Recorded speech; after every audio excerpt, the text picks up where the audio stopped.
Bem-vindo ao nono Forja de Líderes. Hoje com Sheila Zaratin Nunes, especializada em RH, fundadora da Norte, palestrante, tem acompanhado muito o trabalho dela, que é um trabalho brilhante. E hoje nós vamos falar sobre pessoas, vamos falar principalmente para quem pensa em ser líder. Hoje é um programa especial. Mas vamos pedir para a Sheila se apresentar. Quem é a Sheila? Conta um pouquinho da sua trajetória. Seja bem-vinda. Obrigada pelo convite. Bom, a Sheila. A Sheila é uma pessoa que gosta de pessoas e busca aí conhecer cada pessoa em sua essência, né? E trazer aí, fazer com que elas descubram aí os seus superpoderes e aquilo que elas podem aplicar nas empresas de melhor, né? Minha trajetória sempre foi voltada para gestão de pessoas, para liderança, sou especialista em comportamento humano. E gosto muito de treinar, desenvolver, de ensinar, de aconselhar. Sou mãe, tenho 2 filhos, casada. Que mais que você quer saber? Não, excelente. Você trabalhou em grandes companhias, né, a gente já sabe, e hoje, fundou a Norte Gestão. Há quanto tempo tem a Norte Gestão? E quanto tempo, você esteve no mercado e quantos anos tem a Norte Gestão? Uhum. Bom, minha primeira formação, como eu comentei com você, vem de letras, né, então eu trabalhei uns 3 anos, em uma multinacional e nessa empresa eu trabalhei muito voltado ali para relacionamento com o cliente. Foi ali uma grande escola, né, porque você sair ali, tá em processo de fazer tua faculdade, descobrir teus sonhos, qual é a tua carreira, né, e onde que você vai atuar. Ali eu entendi o que era uma empresa, foi o meu primeiro contato ali, de ter uma estrutura, um organograma, ter ali eram mais de 800 funcionários na multinacional, né, e a gente pensa muito em construir carreira, né, e ali eu falava assim: "Nossa, vou" tinha lá os job descriptions, né, então vou me formar, vou estudar meu inglês, meu castelhano, né, que exige um segundo idioma, o espanhol também. E ali eu me formando, né, eu consigo me aplicar a uma vaga. E uma das vagas que eu almejava na época era a vaga de secretária executiva, com a formação era letras, né, então uma forma de entrar no corporativo era ser secretária. Jornalista também era uma opção. E uma outra opção era ministrar aula, dar aula mesmo, ser professora de inglês e português. Só que aí nesse processo, a multinacional ela tem ali todos os seus processos, né, eu era uma terceira, a multinacional, ali eu acho que eu recebi o meu primeiro "não", né, daqueles sonhos de carreira, onde eu deveria ter mais experiência, então a minha vivência era só de atendimento ao cliente, né, e eu precisaria ter vivência, então o RH deu um sábio conselho dizendo que o mundo não era ali dentro, era lá era lá fora. E eu com os meus sonhos, minha faculdade finalizada, eu fui buscar uma outra oportunidade fora, me apliquei a alguns processos seletivos, e lá eu passei para professora e mais 3 processos para secretária. Escolhi uma que era perto de casa, então seria muito mais fácil o deslocamento e acabei ficando lá nessa empresa e construindo minha carreira durante 13 anos. E lá, no primeiro ano, eu fui secretária, mas logo eu me descobri, na verdade eu falo, né, que o meu mentor, que era a pessoa que estava comigo lá, foi fazendo com que juntos, né, a gente se descobrisse juntos que eu era um RH, era uma pessoa que era voltada para pessoas, porque eu entrei para ser a secretária dos donos, né, e conforme a empresa cresceu muito rápido, e nesse crescimento houve a oportunidade de estar assumindo a área de gestão de pessoas.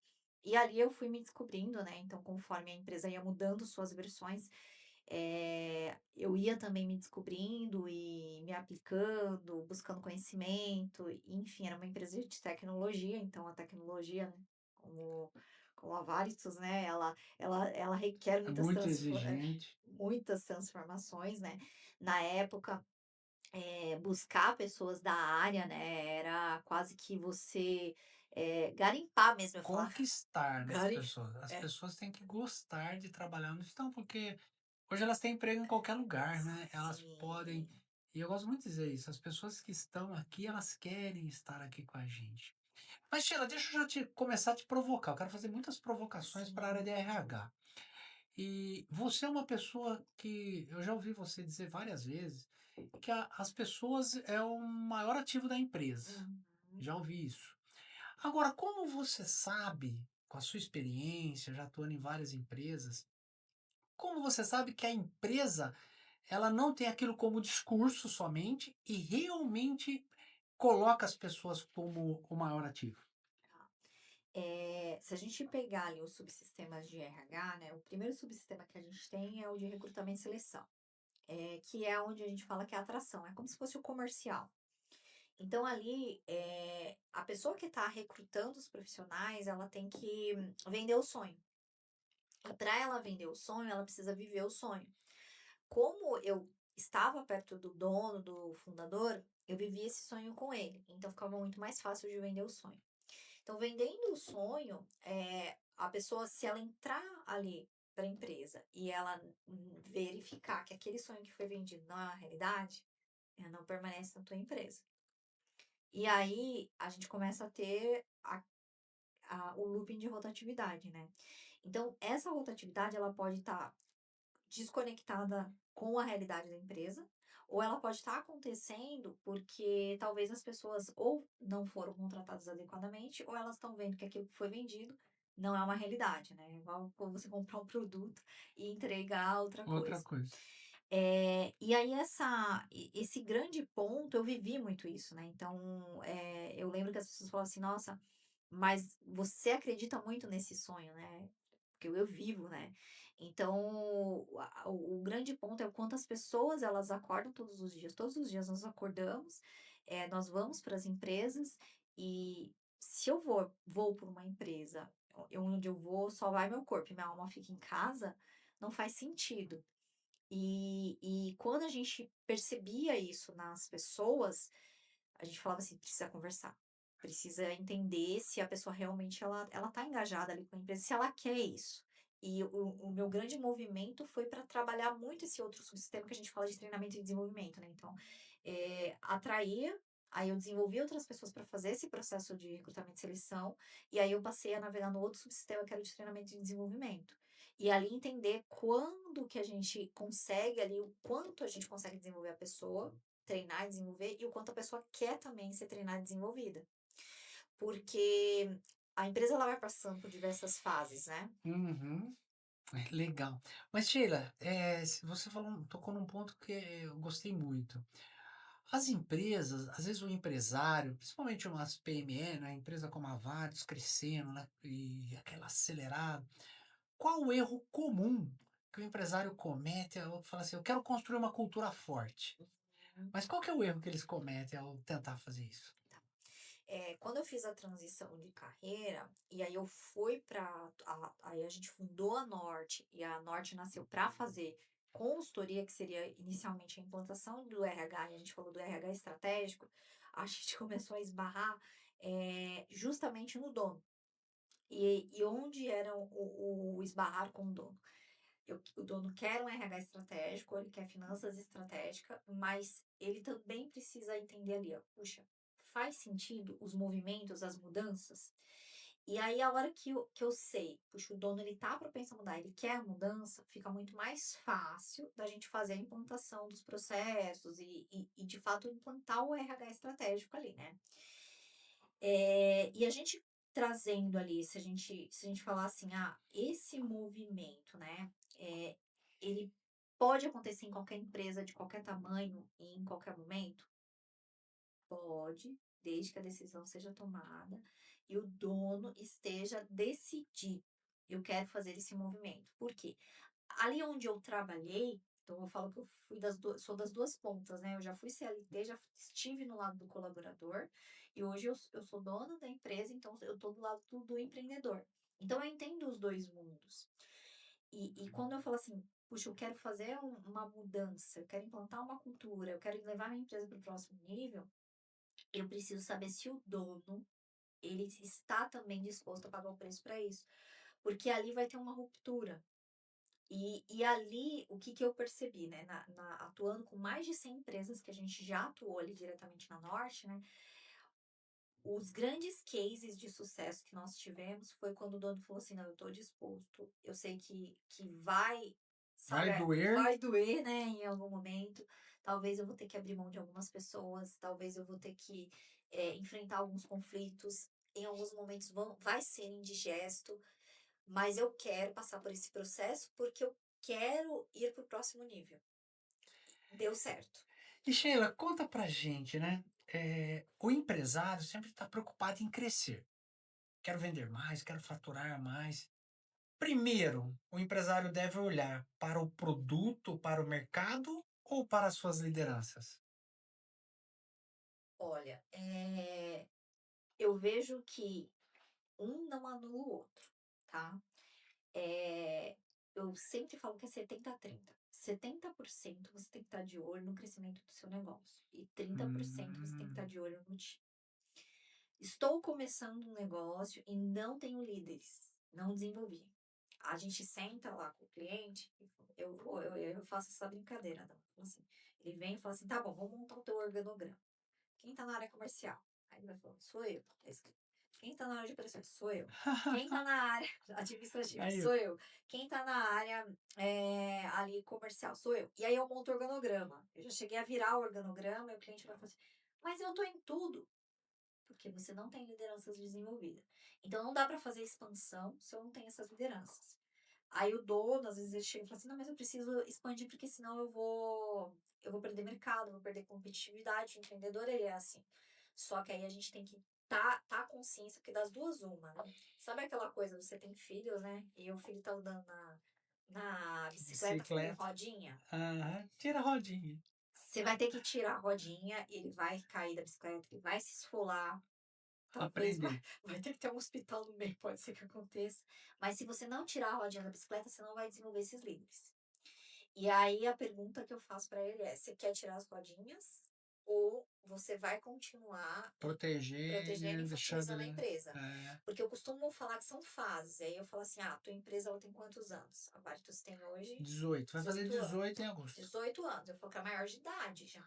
É. Ela já Então tá maior de chega, tem que idade. se virar sozinho. Já tem que se virar em algumas coisas, já é assim, a pessoa maior de idade, ela já tem condições de decidir fazer tua comida, ela vai passar fome. Uhum. Já tem condições de tomar banho sozinha. Já tem condições de fazer muita coisa, às vezes até dependendo do como foi desenvolvido ali, de sair de casa, Sim. de fazer É. um intercâmbio. Então, a empresa, ela é o filho ou a filha, é a Varitus, né? É. É a filha, é É. a tua filha com 18 anos. Então, eu às vezes vou em empresas que tem 40 anos andando, eu falo: "Gente, tem a criança Ainda andando, dependente do ela fundador. tá andando com uma naninha ainda com 40 anos". Não pode. Ô, Sheila, como é que você faz o diagnóstico? Vamos lá, numa empresa, ela está com alguns problemas, ou qualquer setor. Ah, está num problema no setor de vendas. Tá. Como você sabe que o problema é a liderança ou é a equipe? Como é que você faz esse diagnóstico? Primeira coisa, a gente tem que receber aquele mapeamento dos analíticos, né? Então, eu pego os últimos números, então pode ser pesquisa de clima, avaliação de desempenho, e eu pego um relatório, como se fosse ali o censo, sabe? Então, eu vou pegar, eu gosto de ver ali nome de todo mundo, data de nascimento, estado civil, background, às vezes eu entro no Uau, LinkedIn, tudo eu isso? gosto, eu Você vai gosto. olhar o que a pessoa faz. Os principais líderes e os embaixadores da cultura, eu gosto de ver. Então, cada pessoa que está sendo ali, aquela pessoa que é o embaixador da cultura mesmo, e os líderes, eu preciso analisar de forma profunda. E eu gosto de fazer escuta ativa e uma presencial, se possível, uma presencial para olhar nos olhos mesmo. Porque nada substitui ali a verdade, né, daquele momento que você tá junto com a pessoa e de você entender por que que você tá aqui. Porque você faz o que você faz. Então sempre vem essa pergunta, porque a pessoa ela vai, estar engajada, mas ela pode não estar propensa à mudança. Então no meu relatório vai aparecer, ó, a gente fala lá, né, alto índice de energia, de engajamento para mudança. Mas pode ser que ela não tenha foco para mudança. e pode ser que ela não tenha disciplina. Porque isso vai demandar também foco e disciplina dela na mudança de carreira. E aí eu volto para minha história, tá? Porque foram 13 anos, eu brinco, foram 13 anos de muitas versões de Sheila. Então, eu saí na V13. E aí a V13 era justamente a minha última matéria de capa de revista foi mobilizando o intraempreendedorismo. Porque Hum, as últimas três versões minhas, elas pediram empreendedorismo. Foi quando a gente mudou, nós estruturamos todas as unidades de negócio. Veio o movimento de Scrum, de agilidade, e a gente teve que implantar tudo isso. Ali a gente teve uma explosão de rotatividade na empresa, porque muita gente não queria agilidade. Era uma coisa muito nova. O que que era Scrum Master? O que que era Agile Coach? O que que é esse... Então, assim, eu vou ficar sem emprego. É igual o IA hoje. é, É o mesmo movimento. Eu vou ficar sem emprego. E o grande ponto, quando a gente fala de IA, de tecnologia, não é a tecnologia. O que deixa a pessoa sem emprego é a crença que eu não quero mudar. O grande desafio que as empresas vão enfrentar na tecnologia não é a implantação da tecnologia, é a barreira cultural, são as pessoas. E muitas empresas, elas não vão se adaptar nesse processo. Então, a gente fala, o movimento de agilidade. Eu lembro que quando os meninos do Scrum chegaram, gente, que é esse menino? Tipo assim, né? 18, 19 anos falando, né? o De que que é essas agilidade. pranchetas, essas lousas É, é daily. O que que dele? é daily? Não, reunião de 15 minutos em pé, o que você fez, o que foi feito, o que tá bloqueando para decidir. Eu falei, como assim uma reunião vai durar 15 minutos? E hoje eu implanto isso nas empresas. É, Então, eu vejo às vezes demora-se quase 60 minutos para decidir algo que poderia ser decidido de forma muito 10 prática. minutos. Há vários pessoas têm a prática do Scrum e, gente, funciona. Todas as áreas têm uma reunião de 15 minutos. Às vezes estoura um pouquinho, tá? Eu Uhum. fico no pé dos líderes lá que não pode ser uma reunião de projeto. Reunião de projeto é Sim. outra coisa. Mas tem e realmente faz um diferencial, porque as pessoas se comprometem com o dia e elas têm que prestar conta do dia anterior. E funciona, até para organização mental, porque muitas vezes o colaborador ele chega lá, por exemplo, vamos falar uma coisa que tem demanda, atendimento. Uhum. Ele chega lá, atendimento, atendimento, atendimento, vai embora, outro dia atendimento, atendimento, atendimento. Agora, quando ele entra num processo que nem da VAT, que tem o Scrum, que tem ali a daily, né? Ele chega lá, ele vai contar os problemas que ele teve no dia e quais as melhorias que vai propor para o dia seguinte. Inclusive, o líder dela ele vai poder propor melhorias de sistema, melhorias de processo, melhoria ali de cuidado. Então, funciona, viu, gente? Funciona mesmo. Mas, Sheila, o que que o céu, vamos lá, o Adão, né, pensando aqui na Váritos, ou o céu de uma companhia, ele tem que fazer no dia a dia para que a cultura seja percebida? Aí a gente foi para um outro ponto, né? Se a gente fala assim, uma pessoa que vai estar ocupando ali, ele vai ser o grande líder, né? Aí a gente traz ali qual que é a estratégia da empresa para aquele ano. Por quê? Ele pode ser uma pessoa que vai ser o embaixador da cultura. Então, nós vamos trabalhar esse ano, nós queremos atrair os melhores talentos. Então, ele vai ter que ser o CEO da cultura. Então, ele vai ter que estar fazendo muitas práticas culturais, desenvolvendo muitas lideranças, engajando e mobilizando as empresas, os colaboradores para ser ali outros embaixadores da cultura. Não, esse ano a empresa ela vai ser uma empresa que vai estar muito focada em processos e qualidade. Então, já vai ser foco muito mais ali em trazer mais processos para a empresa. Então, esse ano vai ser um ano. Então, a gestão de pessoas, as lideranças, o RH, tem que estar focado naquela estratégia daquele ano. Tá? Então, a cultura e o desdobramento da prática, ela vai partir da estratégia que foi alinhada ali para aquele ano. E para os próximos anos, né? Para os próximos 3 anos.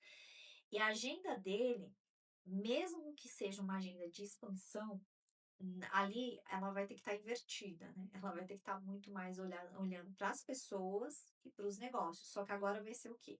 Fazer com que outras pessoas também olhem para o negócio e olhem para as pessoas. Então, pense o seguinte, uma estrutura, eu tenho uma estrutura de 100 pessoas. E aí eu tenho uma agenda ali de 100 pessoas, eu tenho 10 líderes, por exemplo. Se a gente usar uma conta ali, um líder para cada 10 pessoas, Um para vai. 10. Então a minha agenda vai ter que ser com essa liderança. Então eu tô todo o tempo falando de pessoas, porque ele pode ter a melhor estratégia, porque ele vai pegar aquele mapa, aquela estratégia. Queremos ser a melhor empresa de tecnologia do Brasil. Quem vai mobilizar as pessoas para ser a melhor empresa de tecnologia do Brasil são essas 10 pessoas, são essas 10 lideranças. Então a agenda vai ter que ser com essas 10 pessoas ao longo do mês inteiro. Só que ele não pode estar só naquele mundo. Ele tem que ter uma agenda externa também. Então ele vai ter que estar em agenda de eventos, agenda de benchmark, agenda de olhar para inovação também. Vai chegar um momento que você vai ter aqueles líderes tão bem desenvolvidos que você vai estar invertido. Você vai estar 70% olhando para o mercado, né, que a gente fala do CVO, né? Civil. E vai estar muito olhando para a visão do que para as pessoas ali, porque você vai ter tantas pessoas boas, Os engajadas com a processos cultura, rodando certinho. que daí você parte para essa cadeira. Em muitas empresas ali, vou perguntar, a Valetus teve uma nota 95+. Quais são, ali no GPTW, né? Algo muito desejado. Eu estou muito orgulhoso disso, viu, gente, da companhia ter chegado nisso. Ali tivemos trabalho de vários anos. Mas, Sheila, quais são os pilares para uma empresa que ela quer ter um alto nível de reconhecimento dos colaboradores? Quais são os pilares? Liderança. Então, na metodologia do próprio GPTW, a gente tem 5 dimensões e dessas 5 dimensões, 3 são vinculadas à liderança. E essas 3 que são vinculadas à liderança, elas estão vinculadas à confiança que eu tenho no meu líder. As outras 2 que eu se eu não me engano, as 3 primeiras, que é credibilidade, respeito e imparcialidade, isso. Essas 3 elas são vinculadas à liderança.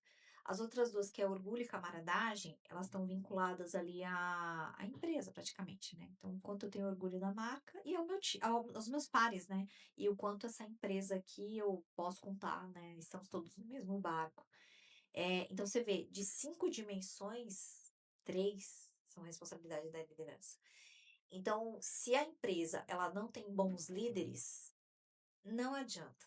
Ela não vai conseguir, porque eu posso ter orgulho da marca e eu posso ter os melhores pares. Mas se o meu líder não me desenvolve, eu não sou desenvolvido pelo líder e eu também não posso contribuir com a evolução do meu líder, essa nota ela vai ser Vai derrubada, deteriorar. vai. Eu lembro que um dos clientes, uma dessas empresas que a gente navegou, o fundador, ele era um dos fundadores, era muito humano. E a gente tinha um clima muito harmonioso, as pessoas tinham orgulho da marca, e ele foi fazer a pesquisa de clima. Ele acreditava fielmente que ia Ia dar ser tudo boa. certo, né. Só que no primeiro diagnóstico, eu falei: "Vamos rodar um diagnóstico e a gente implanta para Uhum. que depois você faça ali, né, e olhe para essa questão, né, Trabalhe nisso e depois. trabalhe isso, né. Porque pode ser que essa nota que você queira não necessariamente seja ela, né". E o logo diagnóstico inicial dos 3 primeiros meses apontou um grande problema na área de operações. E a área de operações, ela correspondia a 75% da empresa. O que que aconteceu? A hora que veio a nota não foi satisfatória, e o índice menor foi da área de operações.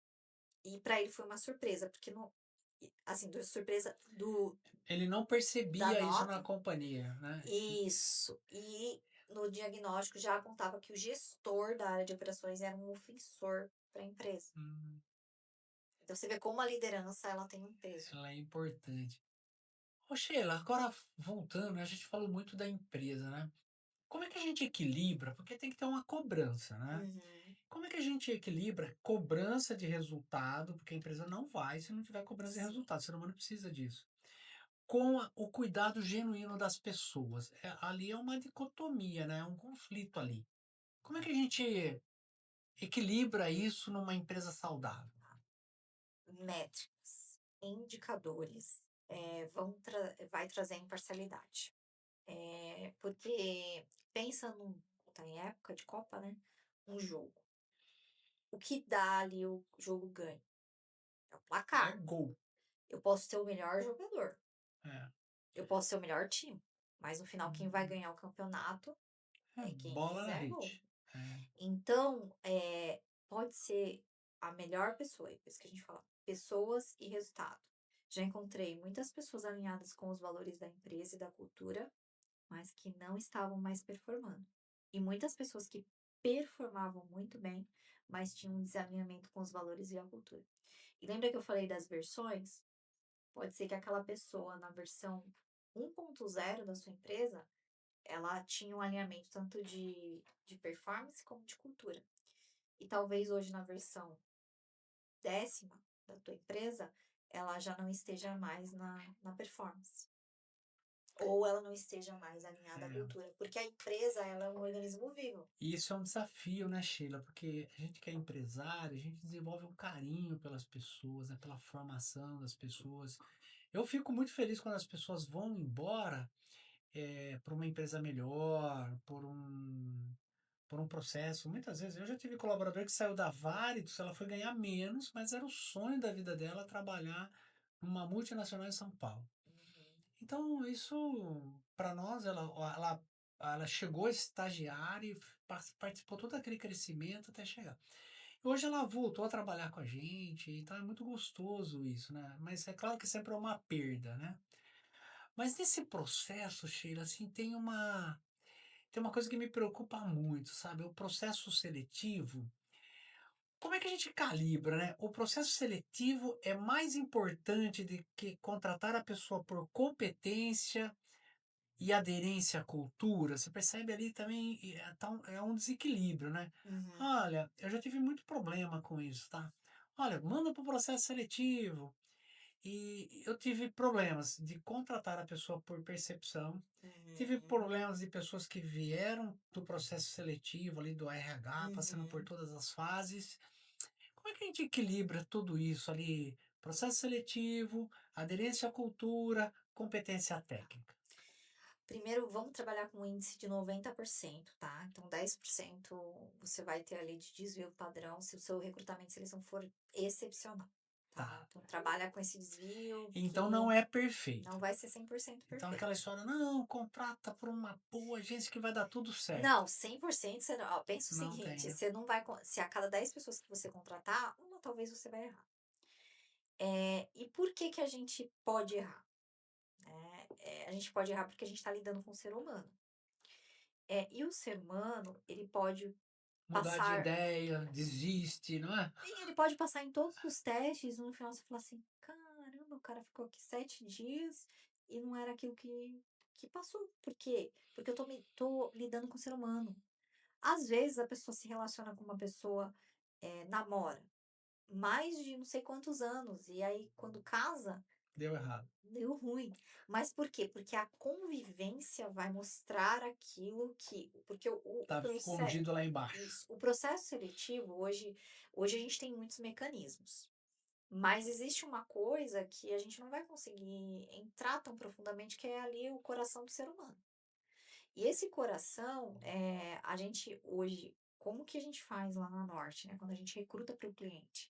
Por isso que a gente só recruta para clientes que são clientes Norte, que a gente está vivendo a cultura, porque fica muito mais fácil da gente entrar no coração do candidato e entender: "Ó, esse coração está conectado com esse coração aqui". Da empresa. É. Tem E fit cultural, isso? isso. E por isso que aquilo que é dito na entrevista, a gente tem que estar muito atento, porque são detalhes, detalhes que fazem a diferença. Olha, eu estava com uma pessoa que falou para mim, trouxe ali as pretensões, as faixas salariais, e faixa salarial é uma coisa que sempre dá problema. É. Aí você repete, passa pelo processo, você repete o mesmo valor, a mesma coisa em todos os momentos. E aí, nesse momento, quando a pessoa vai lá, conhece a tua empresa, conhece você, talvez possa ser que ela aumente a pretensão salarial dela. Só que talvez ela tenha falado alguma coisa no processo seletivo que está condicionando ela a esse aumento. O que será que é? Muitas vezes pode ser uma necessidade que ela tenha no momento. Uhum. Então, se ela compartilhou algumas necessidades pessoais dela, por isso que eu gosto de estar muito conectado com o sonho. Então, uma das perguntas que parte do meu processo seletivo é: quais são seus sonhos? E esses sonhos, são os que vão movimentar a pessoa para estar dentro da sua empresa, E como você trata isso? Vamos ser prático, né? Um colaborador chegou e falou: Olha, meus filhos entraram na faculdade, agora estou precisando de um aumento. É, eu tá? vi o mercado, é, claro que a empresa tem lá as faixas salariais, acompanham, e às vezes é uma pessoa importante no processo. Como é que você trata isso, tanto do lado da empresa, como RH, e do lado do ser humano? Como é que você Tá, equilibra isso? tá. Isso não é justificativa para aumento. É, Então aí a gente já conversa com ele, pensa assim, que a pessoa tá vendo, tá trazendo isso para mim, olha, isso é uma coisa tua, pessoal. tá? Qual é a justificativa para você, ou para eu aumentar o seu salário hoje? Aí a gente vai olhar os números. Por isso que tem que seguir a rotina de feedback, de PDI, de avaliação de desempenho, e olhar para os números. E tem que ter uma política, porque não necessariamente se a pessoa atingiu todas os pontos ali da política de cargos e salários, eu vou dar o aumento para ela, porque pode ser que o momento da empresa, o O orçamento, caixa não. não E permite. aí a gente tem que também ser transparente com a pessoa de: "Olha, você é um talento, eu quero muito você aqui, será que a gente pode postergar mais 3 meses, 2 meses, por causa do momento, do orçamento?" Então aí gera transparência. A gente, desenvolveu um treinamento de carreira mesmo, de protagonismo de carreira. Por quê? Porque o gestor não sabe dialogar muitas vezes com a pessoa dessas conversas que vem pedir o aumento aleatório, e a pessoa também não sabe pedir o aumento, porque ela vai trazer justificativas aleatórias que não Né? faz sentido. Ela vai trazer, muitas vezes o que eu percebo, né, vivendo isso, a pessoa ela traz a dor dela, a Isso. dificuldade dela. E parece que você dizer não, Sendo ruim. você não se importa com ela. Aham. Então por isso que eu aprendi que eu tenho que gastar um tempo maior nessas conversas. Então eu tenho que conversar, ouvir, nossa, olha que dificuldade, acompanhar aquilo mais como ali como um psicólogo, né, como alguém, do que simplesmente, e às vezes a gente está atrasado, com Aham. pressa, mas isso é uma conversa que você tem que pensar, poxa, é um talento, vale o investimento? Sim. Se vale o investimento, você tem que gastar aquela 1 hora ou um pouco mais para equalizar aquele talento e dizer para ele não, muitas vezes, pelo momento da empresa ou porque ele não tem alguns indicadores Aham. importantes, né, tudo com balizado, né, Sheila. E Sim. esse comportamento é isso mesmo? Sim, esse comportamento do colaborador, Adão, ele é um sintoma da ausência de processos de RH na empresa. Porque quando ele chega para pedir um aumento, e ele chega também, às vezes: "Ah, já arrumei um emprego, você quer, se você não aumentar, eu tô indo, né, tô já com uma proposta", é porque a conversa foi postergada. Porque no final todo gestor sabe, você sabe quando a pessoa tá Antecipadamente. assim, ó, se ele é o teu talento e você vai perder ele, porque você tá postergando uma conversa por algum motivo. Uhum. Você sabe que se ele é um funcionário mediano e você precisa desenvolver e vai dar um trabalho, e você fala: "Ai, vou ter que despender 1 hora para fazer isso com ele". Aí você vai postergando. E você sabe quando o cara já tá demitido. Porque você já demitiu da tua mente, aí você fala: "Cara, não vai dar um trabalho demitir esse cara", porque de repente ele tá com, eh Processos isso, e importantes, uma você vai operação. postergando. É, Todas essas conversas de você da pessoa ser trucada ali, o gestor ser trucado por um aumento de salário, são porque é um sintoma já de uma conversa que foi postergada. As relações, elas é muito mais fácil eu ter uma relação, ali superficial com você, do que eu chegar e falar assim: "Não, hoje eu vou chegar e eu vou fazer a conversa difícil". é. Por quê? Porque lembra da dor, porque assim, e aí vai postergando. E aí por isso que Ela aumenta, né, você não tratou a dor, ela vai aumentando, né. e aí uma coisa que eu aprendi ao longo desses anos, né, por que que tem tantas pessoas que às vezes tem tantos anos de empresa, não gosta da empresa, fala mal da empresa e Estão lá. continua na empresa? E por que que isso acontece? Por quê? Porque ela não tem coragem de tomar a decisão da vida dela. É muito É, mais fácil, ali não é repartição pública, né? Porque não tem o principalmente, né. concurso, né? Pelo menos o concurso te manda embora, se você não É, passar no concurso para o próximo nível, né? Mas aí o que que acontece? Ela vai postergando uma coisa que ela já sabe. é, E aí ela prefere ficar no modo lá da reclamação do que ela tomar uma decisão. é. Porque ela vai ter que tomar, é uma decisão dela de vida. E a mesma coisa o gestor. Ele vai deixando, a gente fala ali dos percentuais, Adão, é como se fosse ali, eu tenho mais ou menos, a gente tem um conceito de Paul Stothers, que ele fala, né, que praticamente ele de conceito de diversidade, né, ele fez uma análise onde ele avaliou pessoas dentro das empresas. E por que que pessoas no mesmo lugar são felizes e eu tenho pessoas que não são felizes no mesmo ambiente? Porque era o modo como essas pessoas lidavam com as adversidades. Então, a mesma adversidade que eu tenho para minha carreira, a outra pessoa vai ter, mas o modo como eu vou lidar com isso é diferente. Por isso que você tem pessoas, aí ele classifica, né? Pessoas que são os alpinistas, que é mais ou menos ali 20%, que Uhum. vão sair da zona de conforto, vão pagar o preço. 10% vão ser as pessoas mais hard, os pessimistas, que vão sempre reclamar, por isso que eu falei, sempre tem o funcionário reclamando. Que essas deve estar rodando, né? Você tem que fazer Isso, a rotatividade. você tem que estar muito esperto ali, já tirar. E os outros 70% são zonas de conforto. Eles vão conforme a maré. E olha que interessante, se eu tenho um clima bom, igual que você falou, puxa, 95%, não é que eu tenho 70% de zona de conforto. De alguma forma, os alpinistas vão empurrando, vão impulsionando, vão falando, pessoal, vamos pra cá. E aí as pessoas alguns já vão saindo da zona de conforto, mas elas não vão saindo na velocidade que os alpinistas saem. E é esses alpinistas são os que vão virar líderes, são seus talentos, são as pessoas que vão te provocar. A Sheila, ela tem um grupo, né, de empresários, ela tem até conta um pouquinho pra gente, Sheila. Aí é uma mentoria que ela faz e eu participo, gosto muito. Compartilho a fala dela todos os dias ali com os meus líderes, porque são relevantes. Então eu ouço, avalio e compartilho com os meus líderes. E são pequenas histórias. E eu vou te perguntar agora uma história. Diz uma história assim que foi uma decisão difícil que você teve que tomar, ou ali com a empresa, ou com o colaborador, que isso te marcou.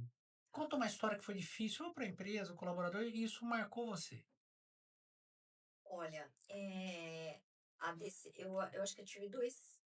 Ai, são tantos casos, né? Mas eu acho que eu tive três. São muitos casos, porque todo dia ela conta um, e todo É, dia são casos relevantes. eu vou contar então um case de sucesso e um case de sucesso, tá? Pode Tá. ser? Acho Então conta que dois casos. dois casos. Vou começar com um case de insucesso. Que é comum, tá? Nas organizações acontecer isso que a gente falou, né? A gente gosta da pessoa, acredita mais nela do que ela mesma, né? E você, como gestor, como líder, você quer desenvolver a pessoa. É. E eu como gestora, porque a gente está na cadeira de RH e orientar o líder, né? Para ele fazer é uma coisa, mas você fazer com o teu liderado é outra história, né? E eu tive um processo de desenvolver muito e querer muito a pessoa na cadeira de gestora, mas ela era mais técnica. E eu lembro que comigo a coisa andava muito bem, mas com o time não. E todas as vezes que eu me ausentava, o time me chamava, que na minha ausência essa pessoa era uma outra pessoa. E aí eu falava, não é possível. A pessoa já tá há um tempo comigo. Ela tem um alinhamento da cultura e tudo. Mas na verdade ela não conseguia É. trazer performance. E o time, ele questionava, né, ali a performance. E aí eu comecei a perceber que ela era mantida muito pelos valores, pela aderência à cultura, por ser uma das pessoas mais antigas. E ali foi um dos momentos mais difíceis, porque assim a gente acaba. Eu falo, né? Ame seus colaboradores. A gente ama as pessoas que estão com a É. gente, né? E é genuíno, a gente ama. E desligar muitas vezes é um gesto de amor, né? Você Porque vai fazer ela se movimentar. a gente ama a família, mas a família a gente não manda embora. E É. eu acho que o desafio maior do empresário, do líder, é esse momento, né? E ali eu aprendi mesmo na dor, porque assim já estava uma situação muito difícil, eu tive que dispensar a pessoa. E aí ali eu aprendi, né, que às vezes a gente desenvolve essa dependência, quase que uma dependência emocional, Mas é. do colaborador. Eu vivi isso já. E quando eu fiz a dispensa, foi bom para a pessoa, foi bom para o time, e na verdade eu tive que evoluir como gestora. E aí eu tive que me provocar em outras coisas que estavam com ela e que eu precisava reinventar. E um outro case de sucesso, e eu falo: "Contrate pessoas do seu oposto". Era uma pessoa do meu oposto. E essa pessoa me provocava todo o tempo. Ela é uma pessoa muito jovem, muito inovadora. E eu lembro que eu falei assim: "Nossa, mas todo dia vinha com uma coisa, e todo dia vinha com algo Uma diferente". inovação, E, um nossa, movimento, e aí eu falava assim: "Tá bom, aí pode implantar". Aí eu falava: "Vai demorar, né". Mas como era jovem, nossa, ele implantava muito rápido e muita via: "Tá energia. feito, né". Ai, que Aí eu: "Ai, delícia. gente, o que que eu vou passar de próximo pra essa pessoa, né". E ele ficou comigo uns 5 anos, foi um dos melhores colaboradores que eu tive. Ele começou com 17, era um avião. E aí eu lembro que quando ele veio pedir dispensa, né, e ele falou: "Não, eu tô num outro momento, eu vou empreender", saiu para Que empreender. legal. E eu falei: "Não, tudo bem", fiquei muito triste, né, porque era um dos talentos. E depois de uns anos, né, eu chamei ele para ter uma conversa, porque daí eu passei por um processo de desenvolvimento como líder e eu falei: "Cara, mas acho que eu errei muito como líder com ele, né". E eu marquei um café. Aí já estava empreendendo, já estava dando muito certo para saber como que estavam as coisas, né. E aí eu falei: "Olha, eu marquei esse café porque eu queria te agradecer, porque você foi uma das pessoas que mais me provocou, e eu também queria te pedir desculpas, porque olhando, né, das lições aprendidas, eu acho que eu podia ter agido diferente com você em alguns momentos, talvez você tivesse permanecido mais tempo comigo e tivesse até se desenvolvido para outras frentes, né". E aí ele falou assim: "Olha, na verdade eu queria te agradecer". Aí eu falei assim: "Por quê?". E eu até me emociono quando eu lembro, porque ele falou assim: "Depois da minha mãe, você foi uma das pessoas que mais me desafiou e mais me fez crescer na vida". Ai, que legal. E eu falei: "Nossa, olha como o gestor e como líder tem um papel Ah, importante faz na toda a vida das diferença. pessoas, né". Faz to Já aproveitando o gancho, Sheila, assim, quando, você percebe que o empresário se torna o maior gargalo da empresa, o que que pode ser feito? Existe algum modelo, alguma metodologia, algum mecanismo? Porque isso acontece. E eu me preocupo muito com isso aqui na Vale. Poxa, será que eu limitei? Eu estou no limite? Tem alguma coisa que eu posso fazer? Quando você está nas empresas, você percebe qual é a ação, o que fazer? Tá. E foi um dos motivos da gente ter fundado o clube. Porque conforme a gente vai escalando a consultoria, né, a nossa mentoria ela estava embarcada dentro da consultoria, então nosso método, o que que ele fazia? Sempre treinar um RH, um financeiro, mentorar ele e fazer com que ele vá para o próximo nível de estratégia. Só que começou a esbarrar no dono. E aí a gente começou a trazer um produto, né, que seria um aconselhamento estratégico. E ali a gente implantava as RMIs, e dentro desse aconselhamento estratégico a gente começou a estruturar o planejamento estratégico. E aí o que nós utilizamos foi uma metodologia de também entender qual que era o sonho do dono. E por isso que eu falo, o sonho ele diz muito, Ah, é, muito, é para onde muito. vai, né? Isso. E aí a gente fala até daquele livro O Sonho Grande, né?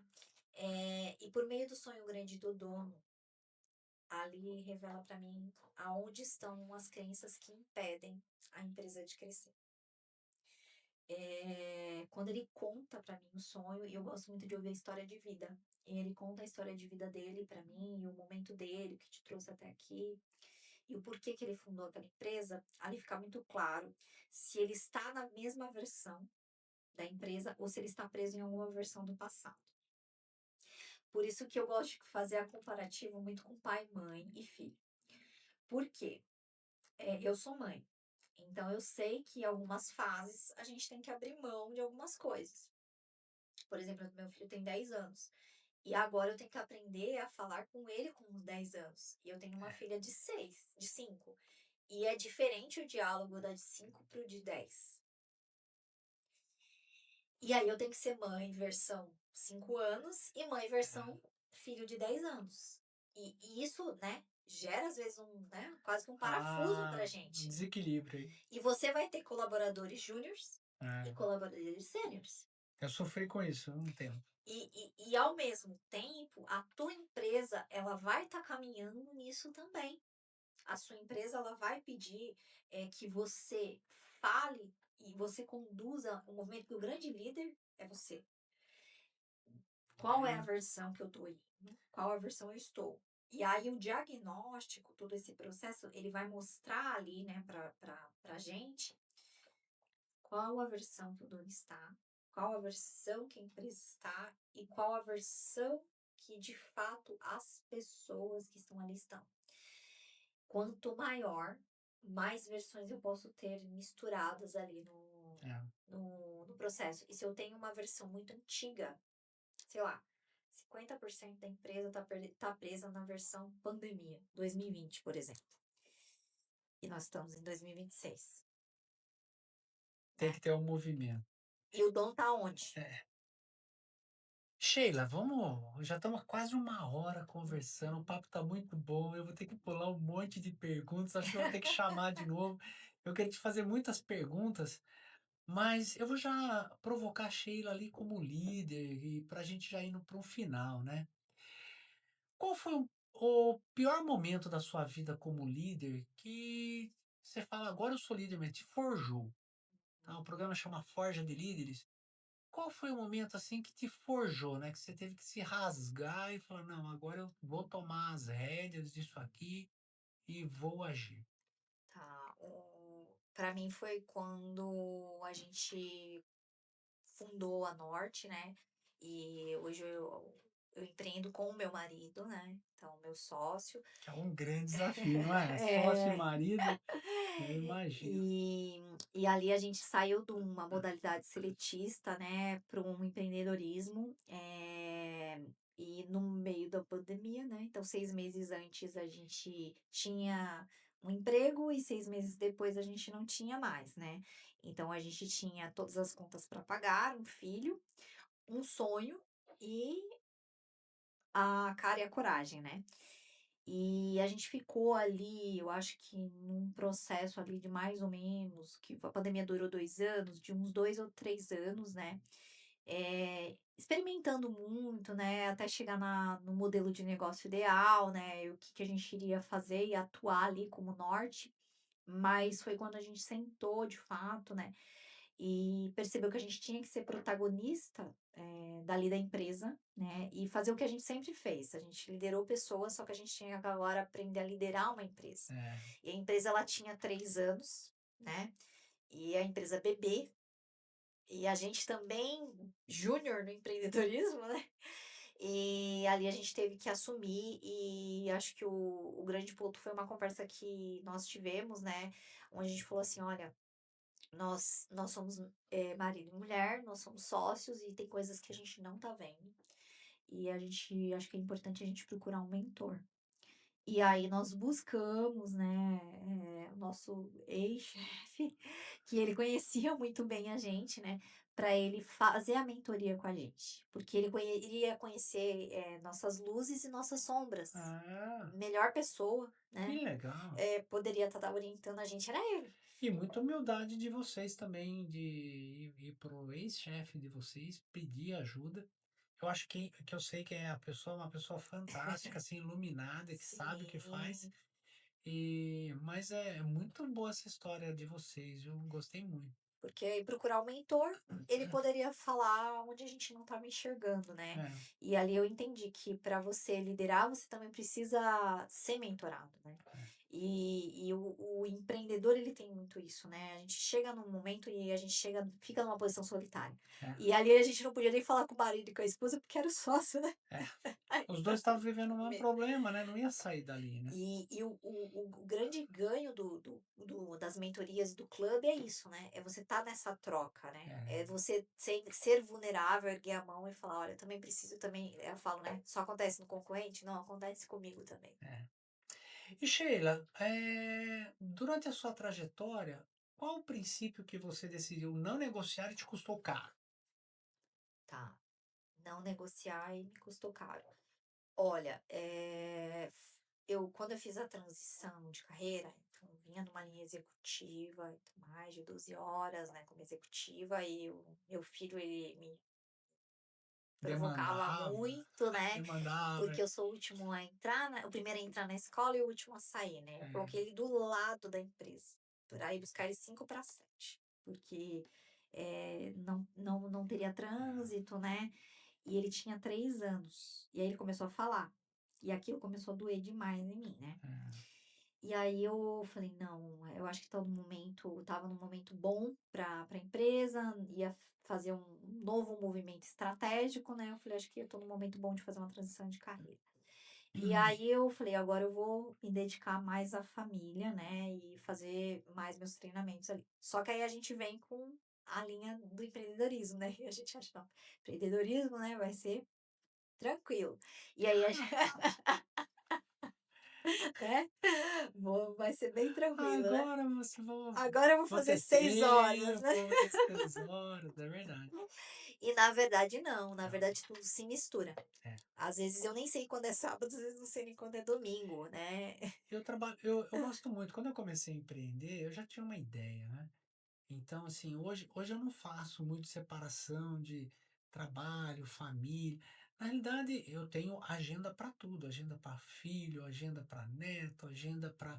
Então, na realidade, eu vivo a vida muito integrada, né? Uhum, E tenho tempo, eu tenho o tempo do colaborador, né, do líder ali, que eu preciso fazer aquele um a um com ele e tal. uhum. Eu tenho o tempo do filho, jantar com a família, com os netos. Então, esporte com os filhos. E não parece, no empreendedorismo isso tá tudo muito conjugado, porque se Sim, você falar: "Não, vai acontecendo", quem está gritando menos é que você vai deixar para trás, né. é. E você não vai conseguir você falou: "Eu tenho uma agenda", mas talvez possa ser que num sábado a gente chegou a contratar uma pessoa para trabalhar com a gente no domingo. É, A gente falou: "Você topa?" Ela falou: "Topo, vamos fazer a entrevista bora, no é isso aí. domingo". E do mesmo modo que eu já cheguei a pegar a agenda à tarde em plena numa terça-feira, quarta-feira, e com meu filho tomar um café da tarde na padaria. Então isso acaba se misturando, né. É, E aí eu lembro que eu falei: "Não, eu não vou negociar mais a família, né, e nem meu casamento, nem meus filhos", a gente queria ter um segundo filho, né. E aí a gente entrou nesse processo e o primeiro ano até que a gente primeiro ano vai, pandemia ajudou muito, né, porque a gente ficava em casa, então isso ajudou bastante, mas quando a uhum. gente foi para o presencial, isso começou a ser negociado demais.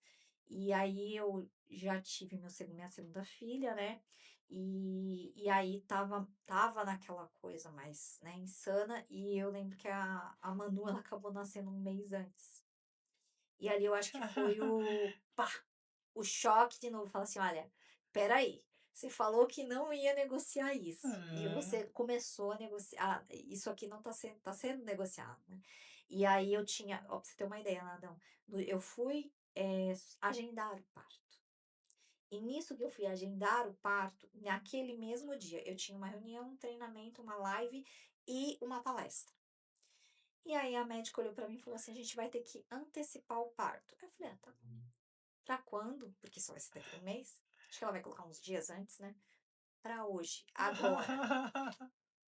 Eu só tive tempo de ligar para o Rogério, né, e falar assim: "Olha, cancela tudo", É. e para 2 clientes, que eram os treinamentos para cancelar, subi pra sala de parto, e ali eu fiquei quase 30 dias na UTI no meio da pandemia ainda. Ô Sheila, eu tenho escrevido muito sobre isso, tá? Do desafio do empreendedor, sabe? A dor que é. Mas você vê, a gente tem incidentes na família, tem incidentes com os pais idosos, tem incidente ali com os filhos, a gente falou, e com a empresa. Então eu passei a ter uma percepção que eu divido o meu dia. Eu tenho incidentes conosco mesmo, né, de Uhum, saúde, sim. ou com bater um carro, ou aconteceu algum incidente. Então, os incidentes não tem como, ele vai te tirar do eixo. Mas agora as escolhas, o norte, a programação, é a gente que faz. Sim. Então a gente faz bons planos. Até tem um livro que está escrito, eu não publiquei ainda, está guardadinho lá, que a base do livro, o tema dele é: empreender é um risco, administrar é preciso, viver não. Isso A vida acontece, mas se você administrar, as coisas vai estar melhor ali. é. O empreender, tudo que a gente vai empreender na vida, na família, nós vamos muitas vezes com o filho, né, a gente vai dar um empurrãozinho nele, ou na piscina, ou num curso, alguma coisa, tem um risco. É. Tem um risco, e nós também. E eu olho muito para a vida como isso, tá. E eu gostei muito da sua história. E vou te fazer a última pergunta, prometo. Se você tivesse lá velhinha, seus 99 anos, e encontrasse alguém que trabalhou com você, que passou pela sua gestão, o que que você gostaria que ela dissesse da Sheila? que o tempo que ela teve comigo foi um dos melhores momentos da vida dela. Uau! Eh, Fantástico isso. porque acho que o que eu percebi nessa jornada empreendedora, não, que o empreender, a gente empreende todo momento. A gente É, empreende em casa, a gente empreende é, com os filhos, porque empreender é liderar, né. é. E a grande diferença, né, dos momentos de dores e de alegrias que eu vivi e tenho vivido, é que o empreender não é se prender ao negócio. Não, exa Empreender é viver. o negócio. Exatamente. E a família, É, e Deus, e por a isso sua que o empreender saúde. está em tudo. Ele tá Mas Sheila, indo para um final, vou pedir as suas considerações finais. A gente sempre deixa um presente para quem está com a gente, né? É uma xícara de café, venha tomar um café na Vales com a ah, gente e falar um pouquinho. É um mimo. obrigada. Gratidão pelo seu momento Ah, aqui. obrigada. Espero que você tome bons cafés Com aí, que eu sei que certeza. você gosta. E Sheila, suas considerações finais para a gente encerrar o Tá. programa. Bom, eu acho que eu vou falar um pouco dos os conselhos aqui, e até pegar teu café. Uma vez eu aprendi com uma pessoa muito sábia, você conheceu, que ele chegou e falou assim: "Por que que você está tomando café com açúcar? Isso é um crime". Aí eu falei: "Como assim?". Ele é produtor de café. Ele falou: "Você sabia que o café é uma fruta?". Eu falei: sério?". Ele: "Fruta você come com açúcar?". Eu falei: "Não, como sem açúcar, né". Eu falei: "Mas café vai ficar amargo, né". E aí ele falou: "Não, vai tirando aos pouquinhos que você vai sentir o verdadeiro sabor do café. E aí você vai aprender a apreciar cafés bons, porque daí você vai sentir a diferença do que é um café para Uhum. o que não é café". É. E aí ele me presenteou com o café dele, e ele falou: "Mas toma sem açúcar". E aí eu fiz o quê? Guardei o café e fiz o processo de redução do açúcar para tomar o café dele sem açúcar. Adão, quando eu provei o café dele, foi assim, Muito diferente, né? uma experiência maravilhosa de É. sabor. E aí eu vou trazer essa questão do café para as pessoas. Às vezes a gente está colocando muito açúcar ali, porque a gente vê a pessoa e às vezes a pessoa está reclamando, amarga, e a gente fala, tudo é difícil. Já peguei empreendedor falando, não quero trabalhar mais com pessoas, estou desacreditado de Ah, eu ouço pessoas. sempre isso. É muito difícil trabalhar com as pessoas. Eu não tomo café porque é horrível. Então eu tenho que pôr 3, 4 É. sachês de açúcar para poder tomar. Mas na verdade, você não está sabendo administrar e gerir Conduzir, né? isso, e liderar isso. Porque no final a gente está falando da essência da pessoa, É, do que ela de fato é. Porque no final a gente está falando de ser humano, está falando de pessoas, está falando da imagem e semelhança de Deus. Então quando é, você aprende a se conectar com a pessoa, e por mais, e pode ser dolorido, né? Então acho que é o grande ponto talvez essa pessoa, ela não vai estar com você. é. Eu muitas vezes eu faço entrevista com uma pessoa, eu já sei que eu não vou aprovar e eu peço para a pessoa uma licença para dar um feedback, uma recomendação de carreira para ela. Porque talvez, é o que eu falei das sementes, se a pessoa falar para mim que eu plantei uma semente e ela levou para a vida dela, eu já fiz a diferença na É. vida. Então, o líder, ele tem que ter, isso como meta, sabe. Não necessariamente essa pessoa vai ficar com você. Mas que você possa, né, despertar a essência, fazer com que aquele que seja o melhor café na da vida dela, e não despertar o pior, o É. amargo, mas sim a essência daquela pessoa. Somos o tempo inteiro formadores, né, Sheila? Bom, estamos chegando ao final do programa, Forja de Líderes, um papo muito gostoso. Eu perguntei metade do que eu queria, tem muita coisa. A Sheila é muito rica em informação. E todo líder é formado no fogo do processo, não nasce pronto, ninguém nasce pronto. Todo mundo é formado. E com isso chegamos aí ao final do nosso nono episódio de Forja de Líderes. Obrigado e até breve.